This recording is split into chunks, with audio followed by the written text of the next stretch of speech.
Hello students, मैं रूपाली हसनाले आप सभी का मेरे यूट्यूब चैनल में स्वागत करती हूँ। आज मैं आप सभी को एनसीईआरटी की संस्कृत पुस्तक की रुचिरा भाग 1 के अष्टम पाठ को समझाने वाली हूँ। तो आइए इस पाठ का हिंदी अनुवाद के साथ अध्ययन करते हैं। अष्टमः पाठः।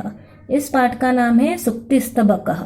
सुक्ति का मतलब होता है अच्छे विचार, अच्छे वचन या अच्छी बातें, और स्तबकः का मतलब होता है गुच्छा, अच्छी बातों का गुच्छा या फिर अच्छे वचनों का गुच्छा, अच्छे विचारों का गुच्छा। ठीक है, इस पाठ में हमें क्या दिया गया है, श्लोक दिए गए हैं, हमें इन श्लोकों का अर्थ बताना है।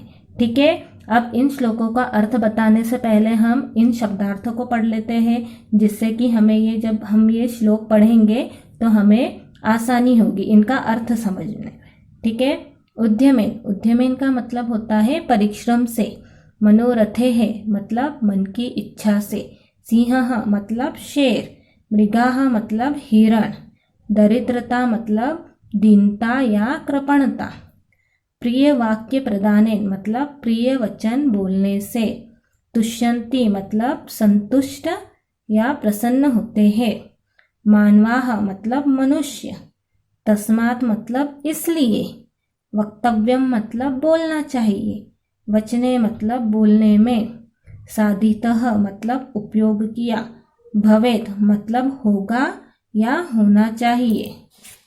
नेक्स्ट देखो, सार्थकः मतलब अर्थपूर्ण या प्रयोजन युक्त। काकः मतलब कौवा। कृष्णः मतलब काला। पीकः मतलब कोयल। पीक काकयोः मतलब कोयल और कौवे में। प्राप्ते मतलब आने पर। गच्छन मतलब जाता हुआ। पिपीलिकः मतलब नर चींटी। याति मतलब जाता है। योजना नाम मतलब 4 कोसों का लगभग 12 किलोमीटर। शतानी मतलब 100। अगच्छन मतलब न चलते हुए। वेन्तेयः मतलब गरुड़। ठीक है, आया समझ में। अब हम अपने श्लोकों पर आते हैं। उद्यमेन हि सिद्ध्यन्ति कार्याणि न मनोरथैः। न हि सुप्तस्य सिंहस्य प्रविशन्ति मुखे मृगाः। ठीक है, उद्यमेन ही सिद्ध्यन्ति कार्याणि मतलब मेहनत करने से। उद्यमेन का मतलब होता है मेहनत करने से, परिश्रम करने से। सिद्ध्यन्ति मतलब सिद्ध होते हैं। कार्याणि मतलब कार्य। मेहनत करने से ही कार्य सिद्ध होते हैं। न मनोरथे, न कि मन की इच्छा से। ठीक है, मेहनत करने से ही कार्य सिद्ध होते हैं, न कि मन की इच्छा से। न हि सुप्तस्य सिंहस्य प्रविशन्ति मुखे मृगाः। जैसे सोए हुए सिंह के मुख में हिरण स्वयं प्रवेश नहीं करता है। ठीक है, वापस से समझना। मेहनत करने से ही कार्य सिद्ध होते हैं, न कि मन की इच्छा से। जैसे सोए हुए शेर के मुख में हिरण स्वयं प्रवेश नहीं करता है। ठीक है, शेर को शिकार करना पड़ता है। यदि शेर शिकार करेगा तब जाके हिरण उसके मुख में जाएगा, यानी कि वो हिरण को अपना भोजन के रूप में ग्रहण करेगा। आया समझ में। अब जैसे देखो, जब हम मेहनत करेंगे तब जाके ही हमारे कार्य सफल होंगे। बिना मेहनत के कभी आप लोगों के कार्य सफल हुए हैं? आप लोगों ने ऐसा सोचा कि मुझे एग्ज़ाम में 90% लाना है, तो 90% लाने के लिए क्या करना पड़ेगा? आप लोगों को मेहनत करनी पड़ेगी। या फिर आप डायरेक्ट एग्ज़ाम देने जाओगे और मन में आपने सोच लिया कि हाँ मुझे 90% लाने हैं, तो आपको आ जाएंगे क्या? नहीं आएंगे। उसके लिए आपको क्या करना पड़ेगा? मेहनत करना पड़ेगा। ठीक है, आप जब मेहनत करोगे तब जाके ही आपके कार्य सफल होंगे। मन में सोचने से कुछ नहीं होता। अब जैसे हमें बोला है कि सोए हुए शेर के मुख में हिरण स्वयं प्रवेश नहीं करता। अब देखो, शेर तो जंगल का राजा है ना। शेर जंगल का राजा है और उसने यदि मन में ही सोचा कि हिरण खुद आ जाए और मेरे पेट में चले जाए, मेरा भोजन बन जाए, ऐसा हो सकता है क्या? नहीं हो सकता। तो उसको क्या करना पड़ता है? वो राजा होने के बावजूद उसको मेहनत करनी पड़ती है। मतलब शेर को मेहनत करनी पड़ती है। ठीक है, इसलिए हमें बोला गया है मेहनत करने से ही सारे कार्य सफल होते हैं, मन की इच्छा से नहीं। जैसे सोए हुए शेर के मुख में स्वयं हिरण प्रवेश नहीं करता है, उसको क्या करना पड़ता है, मेहनत करनी पड़ती है, यानी कि अपने भोजन के लिए उसको शिकार करना पड़ता है। आया समझ में आपको फर्स्ट वाला श्लोक समझ में? अब नेक्स्ट श्लोक पर आते हैं। पुस्तके पठितः पाठः जीवने नेव साधितः किं भवेत् तेन पाठेन जीवने यो न सार्थकः। ठीक है, पुस्तके पठितः पाठ मतलब कि पुस्तक में पढ़ा गया पाठ, जीवने नेव साधितः जीवन में उपयोग नहीं लाया गया तो। ठीक है, पुस्तक में पढ़ा हुआ पाठ जीवन में उपयोग नहीं लाया गया तो किम भवेत् तेन पाठेन, उस पाठ को पढ़ने से क्या फायदा। ठीक है, किम भवेत् तेन पाठेन का मतलब होता है उस पाठ को पढ़ने से क्या फायदा, जीवने यो न सार्थकः, जो जीवन में सार्थक नहीं है, मतलब कि जो जीवन में उपयोगी नहीं है। ठीक है, पुस्तक में पढ़ा गया पाठ जीवन में उपयोग नहीं लाया गया तो उस पाठ को पढ़ने से क्या फायदा जो जीवन में उपयोगी नहीं है। अब मुझे बताओ, आपने पुस्तक में कोई सा पाठ पढ़ा, ठीक है, उस पाठ में हमें अच्छे विचार दिए गए रहते हैं, अच्छी बातें बताई गई होती है, और उसको यदि आपने अपने जीवन में उपयोग नहीं लाया, ठीक है, तो जो जीवन में उपयोगी ही नहीं है, जिसका कोई मतलब ही नहीं है, उस पाठ को पढ़ने से क्या फायदा, बताओ आप ही।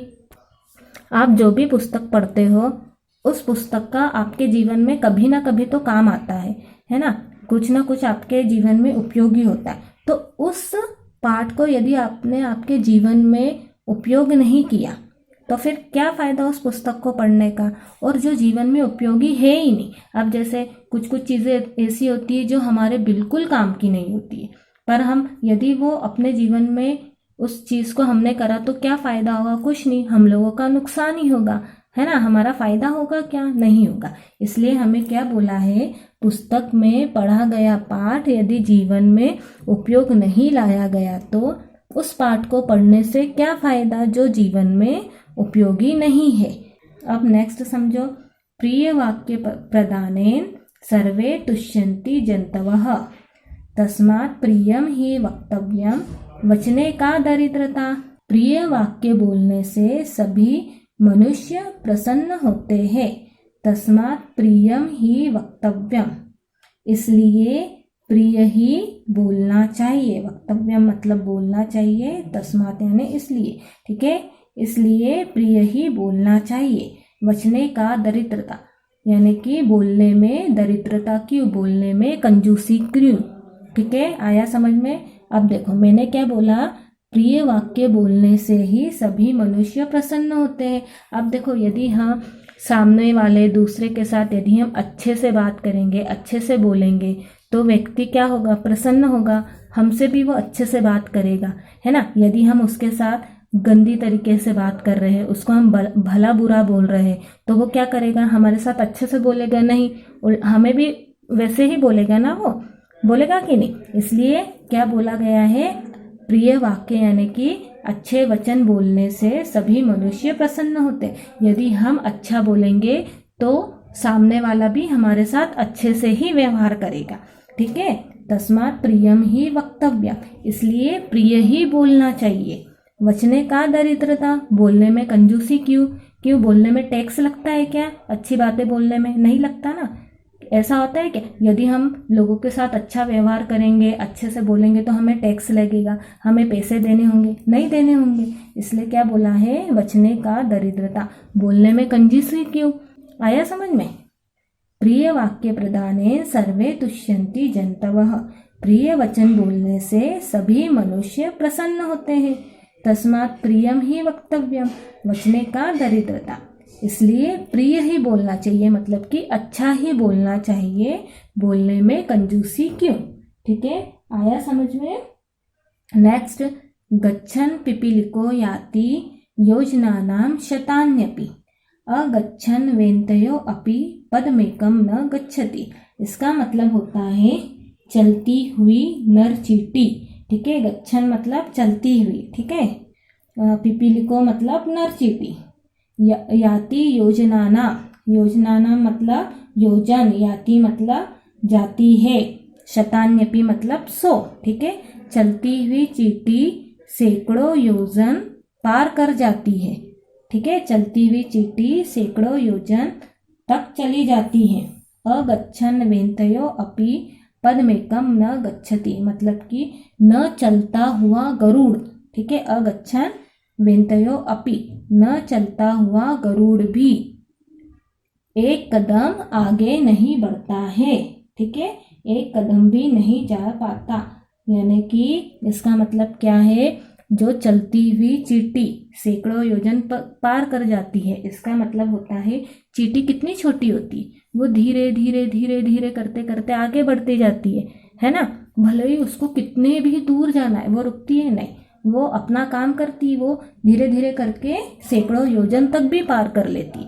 पर रुका हुआ गरुड़ मतलब कि एक जगह ठहरा हुआ गरुड़, वो एक कदम भी आगे चल पाएगा? नहीं चल पाएगा। अब यदि आप ही सोचो, आपने मन में ऐसा सोचा कि मुझे मेरे घर से स्कूल जाना है, तो आप स्कूल चले जाओगे क्या? नहीं, उसके लिए आपको क्या करना पड़ेगा? उसके लिए आपको चलना पड़ेगा, आपको मेहनत करनी पड़ेगी, है ना। जब तक आप चलोगे नहीं तब तक आप आगे कैसे बढ़ोगे? ठीक है, तो इस श्लोक में क्या दिया है, इस श्लोक में हमें दिया गया है कि चलती हुई चींटी सैकड़ों योजन पार कर जाती है, और रुका हुआ गरुड़ मतलब कि न चलता हुआ गरुड़ एक कदम भी आगे नहीं बढ़ता है। ठीक है, इसलिए हमें बोला गया है कि हमें लगातार चलते रहना चाहिए, हमें आगे बढ़ते रहना चाहिए, हमें मेहनत करते रहना चाहिए। ठीक है, नेक्स्ट हमें दिया है काकः कृष्णः पीकः कृष्णः को भेदः पीक काकयोः वसंत समये प्राप्ते काकः काकः पीकः पीकः। मतलब काकः मतलब कौवा, कृष्णः मतलब काला, पीकः मतलब कोयल, कृष्णः मतलब काला। ठीक है, और पीक काकयोः मतलब कोयल और कौवे में। ठीक है, कौवा काला है, कोयल काली है, तो कोयल और कौवे में क्या अंतर है? ठीक है, कौवा काला है, कोयल भी काली है, तो कोयल और कौवे में क्या अंतर? भेद का मतलब अंतर। ठीक है, क्या अंतर है? वसंत समय प्राप्ते काकः काकः पीकः पीकः। वसंत समय आने पर कौवा कौवा है और कोयल कोयल है। ठीक है, यानी कि इसका मतलब ये है, जो कौवा वो भी काला होता है, कोयल वो भी काली होती है। हम कौवे और कोयल में फर्क नहीं कर पाते हैं, पर जब वसंत ऋतु आती है उस समय कौवे और कोयल में अंतर पता चल जाता है। कैसे पता चलता है? कौवा हमारा काव काव करता है और कोयल कूह कूह ऐसी आवाज निकालती है, तो हम पता लगा लेते हैं कि ये कौवा है या कोयल है। ठीक है, आया समझ में? तो इस प्रकार अष्टम पाठ के श्लोक अर्थ सहित समाप्त होते हैं। आपको इस पाठ के अर्थ में कुछ भी दिक्कत हो तो आप मुझे कमेंट बॉक्स में बता सकते हैं। Thank you.